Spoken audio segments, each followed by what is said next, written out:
Hello friends, elevator চ্যানেলে আমি তোমাদেরকে ওয়েলকাম জানাচ্ছি। আজকে একটা খুব ইম্পর্টেন্ট দিন। এই দিনটা আজকে আমাদের কাছে মানে খুব গুরুত্বপূর্ণ। সেটা হচ্ছে যে গতকালই বোধহয় আমাদের ম্যাকআউট ইউনিভার্সিটির রেজাল্ট বেরিয়েছে 2025 সালের, যেটা অড সেমেস্টার হলো। তো আমরা যারা ভালো রেজাল্ট করেছে তাদেরকে অভিনন্দন জানাচ্ছি।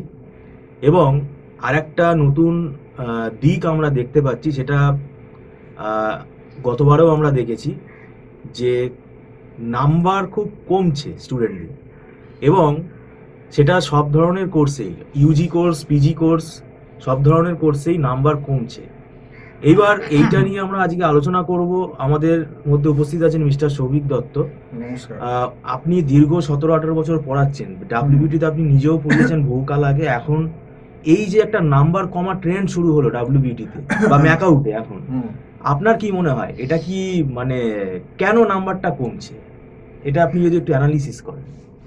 দেখুন, ব্যাপারটা হচ্ছে আমার স্টুডেন্টরা যা ফোন করে যা বললো, যারা ফার্স্ট সেমিস্টারও দিয়েছে, বিবিএ বলুন, এমবিএ বলুন, মানে আমার 7 পয়েন্টের ওপরে নাকি হ্যাঁ উঠছে হ্যাঁ না? উঠছে। ম্যানেজমেন্টের ক্ষেত্রেও বলছি, বহু ফেল। মানে নাম করতে চাই না, একটি কলেজে, রূপক কলেজের বড় কলেজ, তার এমবিএ ডিপার্টমেন্টে ভুড়ি ভুড়ি ফেল করেছি, স্ট্যাটে বিশেষ করে ফার্স্ট সেমিস্টারে। এবং প্রচুর ফেলের সংখ্যাটা প্রচুর, এবং কোনো রকমে বেশিরভাগই নম্বরটা খারাপ স্ট্যাটে হয়েছে, ডি, সি, এরকম করে অনেকে পাস করেছে। কাজেই 7 পয়েন্টের ওপর খুব গুটি কয়েক স্টুডেন্টেরই ফার্স্ট সেমে গেছে, যেখানে কিন্তু আগে দেখা যেত যে মোটামুটি আরামসেই স্টুডেন্ট 7.7, 7.8 পেয়ে যেত। এবং শুধু তাই না, 8 পয়েন্ট পেয়ে 8 পয়েন্টও পেয়ে যেত। এবং বিবিএতেও ফার্স্ট সেমিস্টারে থিওরি পেপারে সাপ্লি হচ্ছে, ইকোনমিক্স পেপারে প্রচুর সাপ্লি আছে বিবিএ ফার্স্ট সেমিস্টারে, প্রচুর সাপ্লি। এবং এটা বোঝা যাচ্ছে একটা ট্রেন্ড দেখে ম্যাকআউটের এখন, যে নম্বর কিন্তু আগের মতো যেমন দরাজ দিত বছর 2-3 করোনার আগে এবং করোনার পরেও কিছুটা বাইশ, সেইটা কিন্তু এখন আর ম্যাকআউট কিন্তু দিচ্ছে না। খাতা চেকিংটা কম্পারেটিভলি অনেকটাই স্ট্রিক্ট করে দিয়েছে জায়গায়। এখন আর ওই 30, 35, 40 করে পাসও করতে পারছে না, যে 30, 35, 40, 70-এ অ্যান্সার করছে, সে কিন্তু ফেলও করে যাচ্ছে, দেখছি অনেক সাপ্লি আছে। এইটা হচ্ছে প্রথম ব্যাপার। সে আপনি আপনার বিসিএ বলুন, এমসিএ বলুন, বিটেক বলুন, আমাদের কাছে তো রিপোর্ট সমস্ত আসছে এবং আমাদের স্টুডেন্টরাও জানাচ্ছে, সেখানে কিন্তু দেখা যাচ্ছে প্রচুর সাপ্লি ক্যান্ডিডেট আছে, প্রচুর। মানে আপনি বলতে পারেন এখন ম্যাকআউটে যদি খুব সিরিয়াসলি কেউ না পড়ে, একটু একটু যদি এদিক ওদিক হরকায়, মানে একদম সেই দুয়ারে ফেল। আগে বলতাম দুয়ারে এক্সাম, কিন্তু এখন দেখছি এখন যা ট্রেন্ড যেটা দাঁড়িয়েছে, দুয়ারে ফেল, এটা মেনে নিতে হবে। তার যে মানে আপনার কথাটাই খেটে গেল।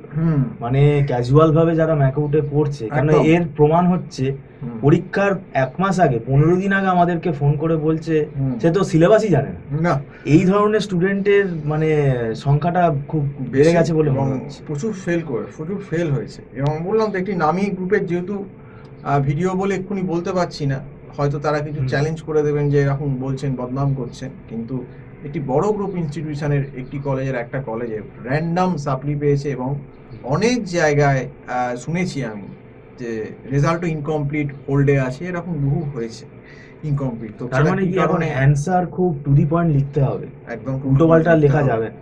আবার কিছু কিছু ক্ষেত্রে এমনও হয়েছে যে হয়তো অ্যাভারেজ নাম্বার দিয়ে দিয়েছে। একটা কলেজে দেখলাম সবাই প্রায় ডি অ্যাভারেজে, স্ট্যাটে দেখলাম, তো সেটাও ঠিক না। একজন ভালো পরীক্ষা দিয়ে দেখলাম অ্যাভারেজে ডি পেয়ে গেছে, আবার সেম পরীক্ষা দিয়ে একই নোট লিখে একজন বি পেয়েছে।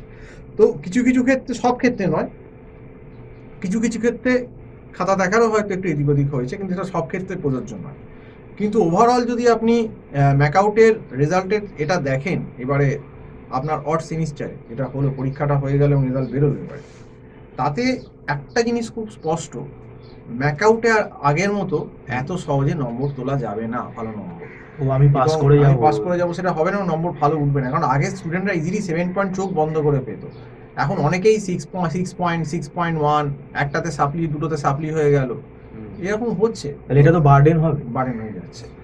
এবং আর আমি আগেই বলেছিলাম যে দেখুন, টিচার ছাড়া যে সাবজেক্টগুলো যে স্ট্রিমে ডিফিকাল্ট আছে, এমবিএ বলুন, বিবিএ বলুন, বিসিএ, এমসিএ, বিটেক, যেখানে যে স্ট্রিমেই হোক না কেন, একটা প্রপার টিচারের গাইডেন্স ছাড়া শুধু কলেজের ভরসা বলে আমি পরীক্ষা দিতে যাব, দেখবেন আগে যখন আমরা ডাব্লিউটিতে পড়াতাম না, তখন দেখবেন বড় বড় কলেজগুলো হেরিটেজ, আইএম, টেকনো, আমাদের কাছে তাদের 10% 20% স্টুডেন্ট পড়তে চলে আসতো, একটা বিশাল ভিড় থাকতো, বড় একটা ট্রেন্ড ছিল। এখন কিন্তু দেখবেন ম্যাকআউটের স্টুডেন্টদের যে শিক্ষকের থেকে একটা প্রাইভেট শিখবো, ভালো করে জানবো সাবজেক্টটাকে, ভালো করে জানবো, নোট নেব, শিখবো, কনসেপচুয়াল ব্যাপার নেবো, সেটাই চলে গেছে। তারা অনেকেই ওস্তাদি করতে যাচ্ছে, দেখবেন এখন এআই বেরিয়ে গেছে, এআই দিয়ে অনেকে ভাবছে আমি ইউটিউব এআই দিয়ে সব কিছু করে ফেলবো পরীক্ষায় এআই দিয়ে। কিন্তু ব্যাপারটা হচ্ছে যে দেখুন, 10জন স্টুডেন্টের ভেতর হয়তো 2জনের মাথা খুব এক্সেপশনাল হলো, সে হয়তো নিজে কোনোভাবে ম্যানেজ করে নিতে পারবে। কিন্তু আমি আপনাকে বলতে পারি বাকি 8জন তো মিডিওকার স্টুডেন্ট। এই 8জন মিডিওকার স্টুডেন্ট কিন্তু যতই সে ইউটিউব দেখুক, ডিফিকাল্ট সাবজেক্টে বা দেখুক, সে কিন্তু পুরো ম্যানেজ করতে পারবে না। নয় তার নম্বর খারাপ হবে, নয় সে ফেল করে যাবে। তো এটাই এখন ম্যাকআউটে হচ্ছে। ম্যাকআউটে এখন যেটা হয়ে গেছে, বেশিরভাগ ছেলে মেয়েদেরই পড়ার ট্রেন্ডটা চলে গেছে, যে আমি টিচারের কাছে গিয়ে কলেজে এতগুলো পয়সা দিয়েছি, আমি আবার না, টিচারকে ওই পয়সা দেবো। Social media tutorial. টিউটোরিয়াল, তো এই ব্যাপারটাই চলে গেছে। কিন্তু দেখুন, সোশ্যাল মিডিয়া টিউটোরিয়ালে তো আর আমাদের মতো এরকম অনলাইন ক্লাসে হাতে ধরে শেখাবে না, যেগুলো difficult paper, math based paper বা আইটির পেপার আছে, বা management economics related paper, finance paper, এগুলো কখনো হাতে ধরে শেখাবে না। তো সেই জন্যেই কিন্তু আজকেই ভরাডুবিটা কিন্তু হচ্ছে, কারণ দেখুন ঠিকভাবে প্রিপারেশন হচ্ছে না। আর ম্যাকআউট এখন যা খুশি লিখে দিয়ে চলে এলে সব জায়গায় নম্বরও দিচ্ছে না, এটাও আপনাকে বলে দিচ্ছি। কাজেই নম্বর কমছে, আপনার যেটা গ্রেড কমে যাচ্ছে, কোনো কোনো ক্ষেত্রে কপাল খারাপ থাকলে সাপ্লিও কিন্তু বেশিরভাগ ক্ষেত্রে সেই জন্য এখন তাহলে আরো ড্যাম সিরিয়াস হয়ে পড়তে ড্যাম হবে। সিরিয়াস হতে হবে এখন। এই যে সামনে যে সেকেন্ড সেমিস্টার আসছে, কোথায় সময় তো এখন নোটিশ বার করে দিয়েছে, বলছে 23 মে থেকে নাকি থিওরি এক্সাম চালু হয়ে যাবে, নোটিশ দিয়েছে ম্যাকআউটে। 23 মে থেকে সেকেন্ড, মানে আমাদের ইভেন্ট সেমিস্টার যেটা আসছে 2025-এ, ফার্স্ট এই অড সেমিস্টারটা হয়ে যাওয়ার পর 23 মে থেকে এখানে ইভেন্ট সেমিস্টারগুলো সেকেন্ড, ফোর্থ, সিক্সথ, এইট যেগুলো আছে সেগুলো সমস্ত চালু হয়ে যাবে। তাহলে কিন্তু ব্যাপারটা খুব সিরিয়াস, মানে আপনাকে সময়ও দিচ্ছে না, কিন্তু ওই সময়ের ভেতরেই তোমাকে প্রথম থেকে ডে 1 থেকে পড়তে হবে, যেটা কিন্তু আমরা ভিডিওতে বারবার স্টুডেন্টদের সাবধান করেছিলাম। যারা সাবধান হয়েছেন তারা হয়তো বেঁচে গেছেন, আর যারা ব্যাপারটাকে ক্যাজুয়ালভাবে নিয়েছেন তাদের হয়তো কেউ কেউ ম্যানেজ করতে পেরেছেন, কেউ পারেননি, সেটা তাদের নিজের দায়িত্ব।